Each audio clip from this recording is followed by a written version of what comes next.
تقسیم کر رہے ہیں حضور کی کلاس کو. نبی پاک علیہ السلام کی کلاس میں ایک بندہ بھی ایسا نہیں ہے کہ جس بندے کی آپ اس طرح کی آپ کے فیض یافتہ کی آپ اس طرح تقسیم کر دیں کہ اس میں یہ خوبی تو ہے یہ خوبی نہیں ہے. کیوں کہ سب خوبیوں کی جان قرآن مقدس کی روشنی میں دیکھ لو تقوی ہے. سبحان اللہ. سب نیکیوں کی جان اور مغز اور روح تقوی ہے. اور جب تقوی میں سب کامیاب ہیں تو کیا کہو گے کہ وہ خوبی ہے وہ نہیں ہے. سب نیکیوں کو جو حاصل ہے وہ سب کے پاس موجود ہے. اگر آپ سمجھو اس بات کو تو غور کر لینا. سب خوبیوں کی روح جو ہے اسلام کے اندر وہ تقوی ہے, پرہیزگاری ہے. اور جو لوگ پرہیزگاری میں کامیاب ہیں ان کے پاس یہ کہنا کہ اس میں یہ ہے اس میں یہ نہیں ہے, یہ آپ کو کس نے حق دیا ہے؟ اللہ فرماتا ہے اولئک الذین امتحن اللہ قلوبہم للتقوی لہم مغفرۃ واجر عظیم. بہت آہستہ سبحان اللہ, زور سے کہو سبحان اللہ. بر موقع میں نے آیت پڑھی ہے اس لیے آپ سمجھتے ہو جی فلانے مولوی صاحب آئے تھے تو وہ بھی بڑی پڑھتے تھے. تو میں نے کہا ہم شبینہ کرنے نہیں آئے, جس آیت کا موقع ہوگا وہ آیت پڑھیں گے اور اس پہ آپ کو سبحان اللہ کہنا پڑے گا. صرف اس لیے نہیں کہ ایک آدمی نے زیادہ پڑھا ہے تو سبحان اللہ کہو. تو شبینے کی ایک الگ مجلس ہوتی ہے. میں کامل 20 سال تک شبینے پڑھتا رہا ہوں.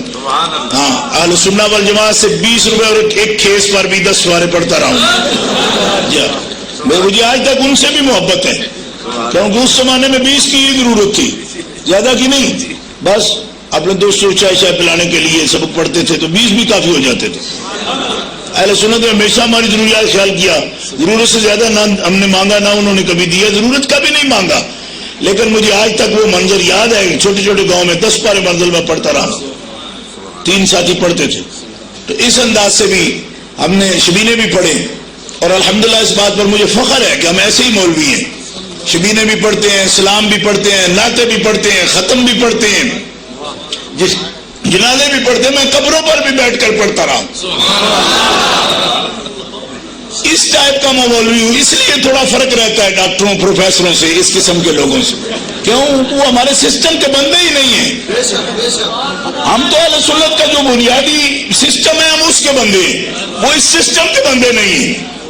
ان کی دنیا اور ہماری دنیا اور.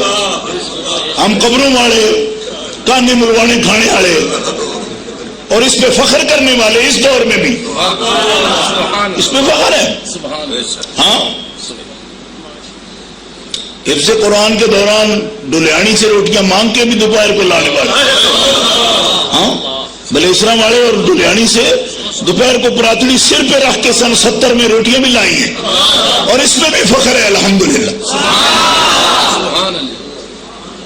اس لیے فرق ہوتا ہے. آپ حضرات کو سمجھ نہیں آتی کہ ایسا کیوں کرتے ہیں, وہ ایسا کیوں کرتے ہیں. اس لیے وہ کرتے ہیں, ان کی مجبوری ہے کہ وہ ہمارے سسٹم کو سمجھتے ہی نہیں, ان کو پتہ ہی نہیں. وہ پیداوار ہی اور سسٹم کی ہے, ان کو کیا پتا ہے کہ یہ کیا بات ہوتی ہے. وہ اس بات کو نہیں جانتے. یہ امپورٹ کیے ہوئے ملانے ہیں, گراس روٹ اس کا نہیں جانتے. وہ اس لیول پر وہ بات نہیں کرتے کہ ان کو پتہ ہی کوئی نہیں. آج بھی کئی علماء ہیں جو بڑے پلسٹر کمروں کے پڑے ہوئے ہیں, ان کو کوئی پتہ نہیں لگتا کہ اصل ماحول کیا ہے. تو میں یہ بات عرض کر رہا ہوں کہ مولویوں کے عذر ہیں اپنے. اللہ فرماتا ہے کوئی نفع نہیں دے گا عذر ان کو. قیامت کے دن ہم پکڑ لیں گے, پھر چیخیں جب وہ اس وجہ سے. میں کوئی وجہ نہیں, تم غدار ہو, کوئی وجہ نہیں. لا ينفع الظالمین معذرتهم, ان کی معذرت ان کو کوئی نفع نہیں دے گی. وَلَهُمُ اللَّعْنَةُ وَلَهُمْ سُوءُ الدَّارِ, اور ان کے لیے بہت بھاری لعنت تیار ہے.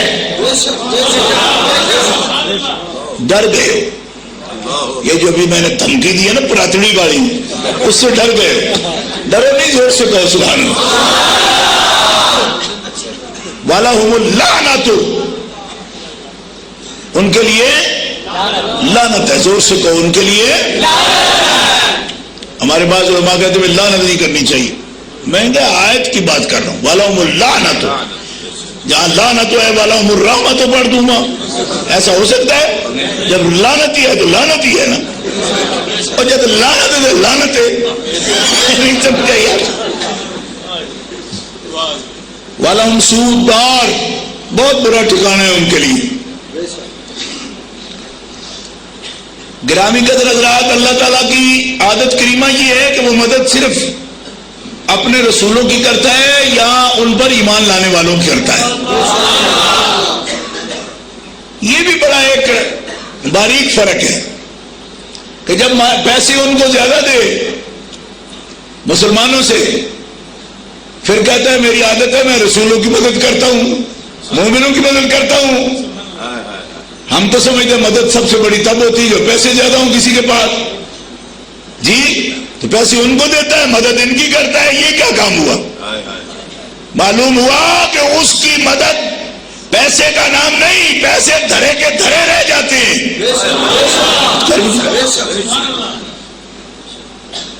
پیسے دھرے کے دھرے رہ گئے، کھوٹا سکہ ہو گیا، کام ہی نہیں آ رہا. بڑے بڑے ذخیرے کھانے کے، یوں ہی اس میں بدبو پیدا ہو گئی، کوئی فائدہ ہی نہیں، کوئی اثر ہی نہیں اس کا. بھوکے پیٹ آنے والے میدان مار گئے. بہت زور سے سبحان اللہ. مزہ نہیں آیا آپ کے سبحان اللہ کرنے؟ زور سے کہو. اس غذا کا کیا فائدہ کہ طاقت ہی نہیں اس میں. نہ غذا کام دے گی نہ پیسہ کام دے گا، کیونکہ اس میں مدد نہیں ہے. مدد کوئی اور چیز ہے جس کے ساتھ اس کی چاہت ہے، جس کے ساتھ اس کا پیار ہے، جس کے ساتھ اس کی محبت ہے، جس کے ساتھ اس کی قدرت ہے، اس کی تائید موجود ہے. زور سے کہو سبحان اللہ. نہتا تو نہیں رکھا دشمن کو بھی، مگر تائید اس کی موجود ہے. جس کے ساتھ تائید موجود ہے، فرمایا تائید ہمیشہ رسولوں کے ساتھ موجود ہے اور مومنوں کے ساتھ موجود ہے. اب جس کے ساتھ تائید ہوگی یقیناً وہ مومن ہے، یقیناً مومن ہے. اور اس کے ایمان میں جو شک کرے وہ کافر ہے، کیونکہ اللہ کی تائید قطعی و یقینی طور پر کسی کافر کو کبھی نصیب نہیں ہو سکتی.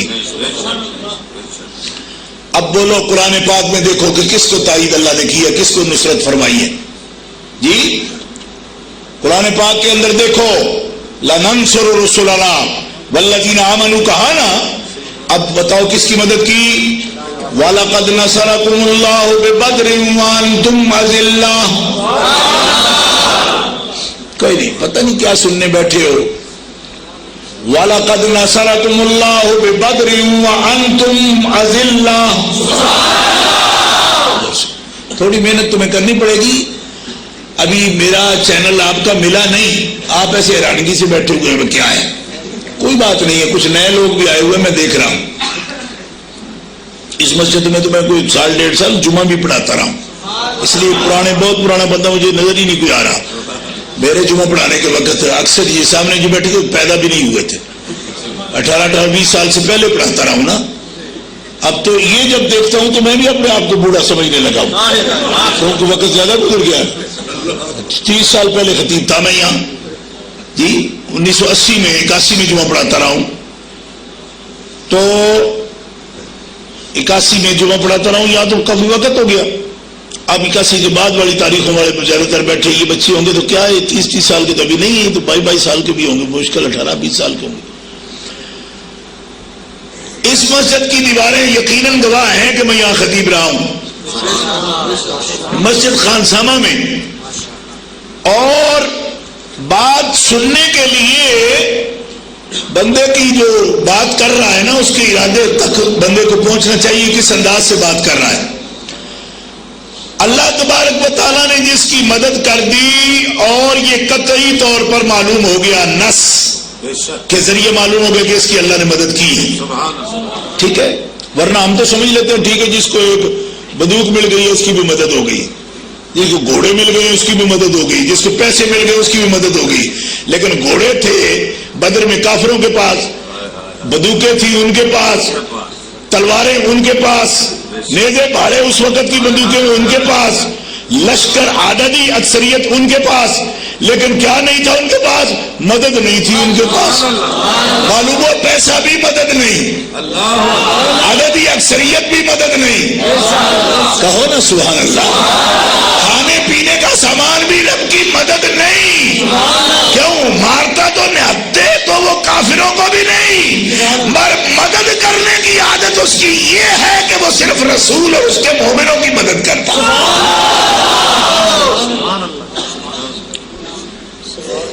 اب یہ ان کے پاس، اور کہاں لکھا ہے کہ ان کے پاس تھی؟ قرآن پڑھ دیا میں نے، وَلَقَدْ نَصَرَكُمُ اللَّهُ بِبَدْرٍ، البتہ تحقیق تمہاری مدد کی رب نے بدر میں.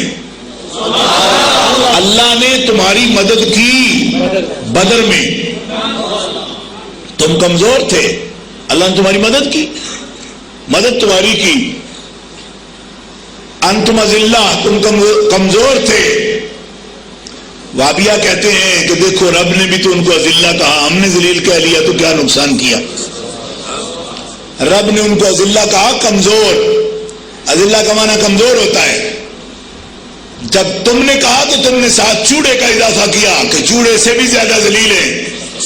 جب ذلیل کا لفظ چوڑے کے ساتھ بولا جائے تو اس وقت کمزور کا معنی نہیں رہتا، کہ ان کو چوڑے جو ہوتے ہیں وہ حقیر کے معنی میں ہوتے ہیں. حقیر، حقارت سے لوگ ان کا ذکر کرتے ہیں. اب ذلیل کمزور کے معنی میں اس لیے نہیں رہا کہ تم حقارت سے کہہ رہے ہو، اور رب انتم اذلہ کہہ رہا، حقارت سے نہیں، صرف کمزوری بیان کر رہا ہے. یہ اس طرح کا اذلہ نہیں ہے جس طرح کا اذلہ تم کہہ رہے ہو. چوڑے چمار سے ذلیل کہنے کا مطلب اور ہے کہ ان کو کوئی چوڑے کمزور ہوتے ہیں. چوڑے تو ایڈے ایڈے تکڑے ہوں گے، 100 ڈھکن سرے تے چاہ کے چور پوندل لوہے کے ڈھکن. ان کو کمزور نہیں کہتے، ان کو حقارت سے کہتے ہیں چوڑا ہے فلانا. تو تم نے تو ذلیل کو چوڑے کے ساتھ ذکر کیا، اس لیے تم نے توہین کی ہے، اور رب نے صرف یہ بیان کی فرمایا ہے بھائی وہ کمزور ہے. تو کمزور جب تھے تم تو تمہاری مدد کی، تمہاری زور سے بولو، نہیں کوئی نہیں، زور سے بولو. تم تو بولنے کی مدد نہیں کر سکتے ہو، اللہ کے بندے بنے ہوئے، زور سے کہو اے بدریو تم کمزور تھے، اللہ نے تمہاری. کتنے تھے بدر میں بھائی؟ 313. اللہ نے ان کی مدد کی. یہ قرآن پاک کے لفظ ہے، بدر میں کی. یعنی یہاں کوئی ایک بھی ایسا لفظ نہیں ہے جس سے پتہ نہ چلے کہ کس کی مدد کی. تمہاری مدد کی، اللہ نے مدد کی، بدر میں مدد کی. کہو سبحان اللہ. اب پہلی آیت میں اللہ کیا کہتا ہے کہ میں کافروں کی مدد نہیں کرتا، مومنوں کی کرتا ہوں، رسول کی کرتا ہوں، مومنوں کی کرتا ہوں، اور سچے مومنوں کی کرتا ہوں. اور یہاں پتا چلا کہ اس نے مدد کی بدر میں. لہذا مسئلہ قرآن کی دونوں آیتوں سے کیا ثابت ہوا کہ بدر والے 313 اور ان کا رسول یہ وہ ہیں جو سچے ہیں، کیونکہ ایسے سچے رسول اور اس کے مومنوں کی رب مدد کرتا ہے. تو بدر والے سچے مومن ہیں، اسی لیے رب نے ان کی مدد کی ہے.